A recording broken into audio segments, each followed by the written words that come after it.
for the entire African nation. Yes. So I do not understand why these same people, you collect their money, you eat their money very well, spend it in Nigeria, and then when they want to make objective statements, then you start frowning. No, it's wrong.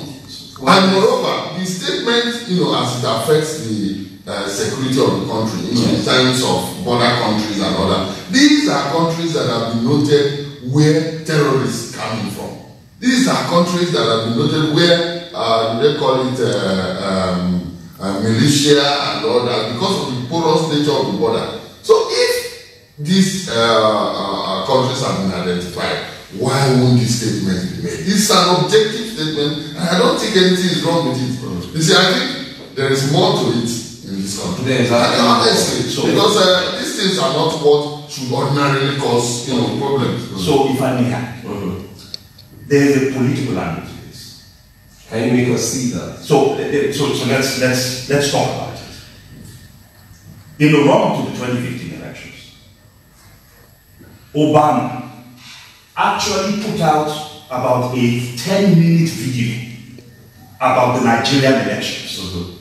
The APC at the time was very happy that he did that. Why? Because he put out that notice indicating that their interest was in a free and fair election, and because the APC was obviously in opposition, they were interested in seeing a free and fair election. Because the only way that an opposition party can win in an election that is run by the incumbency is one in which it is free and fair. If the EU and the US are making statements, now the same APC that was hesitant to sign an electoral bill under the excuse that making such big changes very close to an election can hit up the polity, are content to now start pushing the case that involves the CJN. Everybody knows the CJN had issues. About 2.5 years ago, Showore, the presidential candidate on the platform of our party, actually released on Sahara Reporters, which he runs, the fact that Walter Onoge had significant issues with being able to explain the sources of his wealth. Nobody did anything 2.5 years ago. And all of a sudden, in a few weeks to an election, the government wakes up and decides that they want to clean house. So the reality is, there are things being done that are heating up the polity. And it is the duty of these friends of Nigeria to indicate that you need to be careful. This is a very important election. It's an important election that involves the APC, involves the PDP, two establishment parties, and involves parties like ours that are new anti-establishment parties that are trying to change the order. We want to see free, fair, and credible elections. Those of us that are non-establishment parties. Because that is the only way that an electoral process can actually be one that delivers true change to the Nigerian people. All right, Mr. Afuye, recently the PDP had actually, gone to the media, made statements that, in fact, tried to reach out to the international community, and that is where some of the statements that came from the Kaduna State Governor came from, the fact that the PDP reached out to the international community and, made certain statements that the incumbent government is looking at as trying to pitch the government against the international community. What was that about? It is quite unfortunate at this point in time that we are having this situation in Nigeria. Because, as the case may be, everybody can adjust to the fact that in the build-up to 2015 election, APC voice was louder than this. And their voice was heard. We are only reporting situation in Nigeria to the international community. As at that time in 2014, they were traveling around the international group, seeking for help. Okay, so this is you doing what? No, the question is this. You can see the build-up. If there is no action, there is no reaction. See the build-up. The one thing that is so disheartening about the whole situation is that when you see a constituted authority that ought to be speaking for the entire nation is issuing out a political statement. An election issue is not something that needs to be politicized, irrespective of the political party. I am coming. Because the issue is this: there's some institution that will live above the board. They shouldn't speak political statements. They should not issue political statements. Ask me what are the statements. Imagine the NSA coming out to release to organize a press conference, saying that as some unscrupulous elements are planning to scuttle an election and they are bringing people from outside the country. Little did we know, the next thing we saw was the election that was on the campaign that was organized in Kano, and foreigners, governors of countries, states in other countries, in our neighboring country, present. We need to take We need to take a break. Let's take this break quickly. We'll let you start from there and then build up on this discussion a little more. It's Crossfire. We'll take a short break and we'll be right back to continue.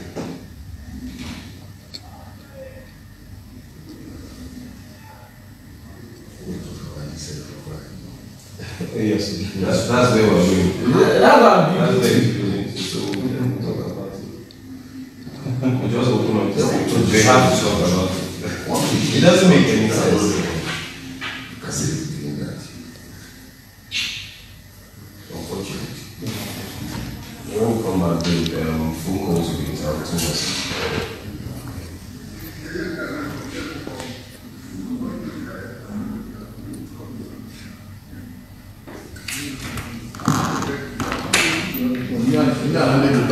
Exactly. You can't come, you know, you need to make a check on you.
We are good though. Yeah.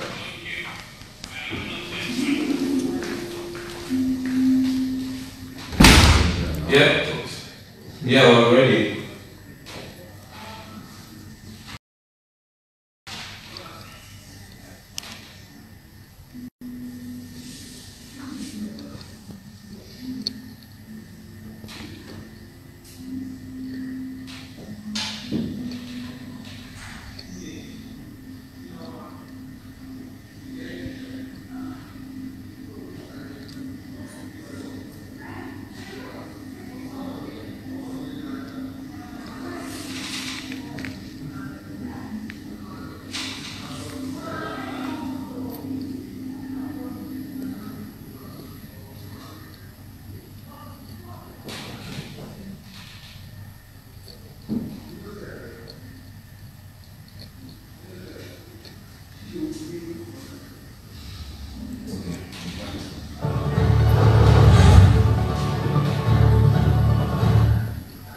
Welcome back to Crossfire. Now, the European Union took the trouble to outline what the roles of an international observer would be at a general election, just like Nigeria is about to go into by the 16th of February. Largely because it needed to, protect itself from any allegations after the election of interfering with the outcomes of electioneering process in Nigeria after the 2019 general elections. All of these due to the statements made by the governor of Kaduna State talking about foreigners living in body bags. That's not a word you hear very often used in open discussions. But I've got three guests with me this morning and we try to explain the role of the international community in an electioneering process. Dr. Fabiyi of the AAC, Dr. Gabriel Wambu of the Center for Credible Leadership, and Afuye Wishola, the convener, PDP Generation Next Movement, all with me in the studio this morning. Thank you again for your time. So let's go straight to the statement like I'm asking Governor. What was your take on it? Yes, okay, let me rush it. You know, the build-up was coming. It is a script. And the whole thing is targeting at voters' apathy. They want to see how they can discourage Nigerians that have taken it upon themselves to go and collect their PVC and show that, look, we have power to remove any government. The whole idea is just to make them relax and feel that, oh, I'm not going out there because there will be war. From the heart of abundance of the man, the mouth speaks. Governor Rufai has just only constrained himself by using a lesser word called body bags. There are more to it in his tummy that he has not even said out. Well, we'll leave that in his tummy. That is what we call pattern meaning. Then he has left Nigerians to deal with our fears, but we will surprise them on the 16th that his threat has not moved beyond his family circle. All right, let's hear from you, Dr. Fabiyi. I think it's an unfortunate statement. Again, election observers have been part of every election. Not only do people come here to observe elections, we send people out to observe elections. There is no election in the world that is not observed. The US elections, the elections in the UK, elections in the most advanced societies in the world from a democratic perspective. So there is no shame in having election observers. They add credibility to the process. The other thing that I would note is that the credibility of our elections, we should not make a mistake of thinking that the credibility of our elections is completely dependent on foreign observers being there. We also have... Because there's a great school of thought that holds to that notion. That's right. So the credibility of our elections is enhanced if some independent people are present, but it is our duty to make it as citizens to make it credible. So one of the things that our party is doing, for example, is we have developed an election monitoring app that any Nigerian can actually go online right now and download. It's called AAC Take It Back. You download it, it has all the party logos on an app on your smartphone. In every polling unit, the results are going to be counted. The results are going to be pasted. This app allows you to key in all the results at that polling unit.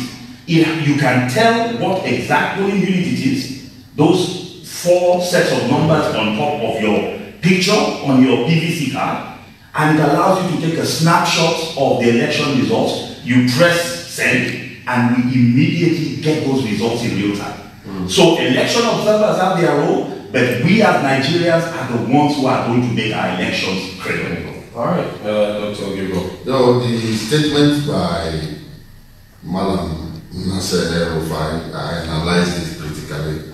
Although he has come up, was it late yesterday or this morning to bring in clarity. I think probably he speaks before he thinks, because what he said, you will see lots of venom in his utterance. For somebody that is a government chief security officer of a state to say that people, whether he uses it as a passive statement or body bags, it's a hate speech and it's from the coming of somebody and that's in that level as the government of the state. And that is what we are guarding against in Nigeria. And the most unfortunate is coming from him. Whether he has denounced it or not, to have used it in the first place, whether as a passive statement or not, let's take this call. Very unfortunate. Musa calling from Life Camp Extension. Musa, good morning. Hello? Good morning, Musa. Yeah, we can hear you. Yes, very clearly, we can hear you.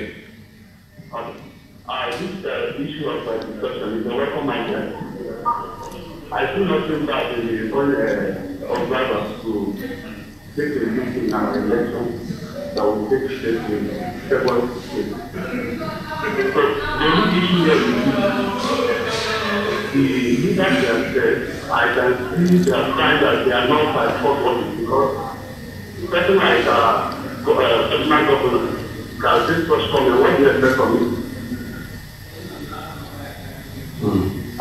Yeah, we're listening. Good. So my contribution here is I see nothing wrong with the idea of international observers. All right, Musa, thank you very, very much for calling in. We appreciate hearing from you. If you're out there and you want to be a part of this discussion, you can actually call the numbers on your screen right now to contribute as we begin to wind up. Let's take your final statement. See if you're going to be speaking with Nigerians and saying, look, this is what to look out for in these elections, and you're going to douse some of the voter apathy we already have. What would you say? So what I'll tell Nigerians is that the 2019 elections are going to be an incredibly important election. Here's what we've learned over the last few years. We've learned that Nigerian people can actually kick incumbents out of office. We've learned that the Nigerian people can, in spite of all the challenges put in front of them, participate actively in the electoral process. We are convinced that Nigerians will troop out and participate in the process. Our message to Nigerians is that the credibility of the elections depends on them. If you see acts of vote buying, take pictures. We need, that's part of what adds to credibility. When you saw what happened in Osun Ekiti, what did INEC tell us? INEC told us that they had no documentable evidence. So if our elections are to be free, fair, and credible, if you see somebody from any party, and we know which parties we're talking about, who are trying to induce you with money, take pictures, send it to parties like ours, download our app or the apps of other people that are out there in the system trying to have credible elections. Document the results at your polling unit. The magic happens between the polling unit and the collation center. But if we know the results from each polling unit, problems in our elections will be reduced. Election observers are here as friends, they are certainly not here as enemies. And nobody deserves to be telling them they will leave Nigeria in money bags. All right, Mr. Fabiyi. Well, final note, INEC has promised us that they have improved technologically everything, apparatus, paraphernalia that will be deployed for this election. They promise us it's going to be credible. On the other hand, our security agencies, they should watch it. They should try and watch it. Because after the election, they will go back home and drop their uniform. They will be part of civilians. They should know they are coming back home.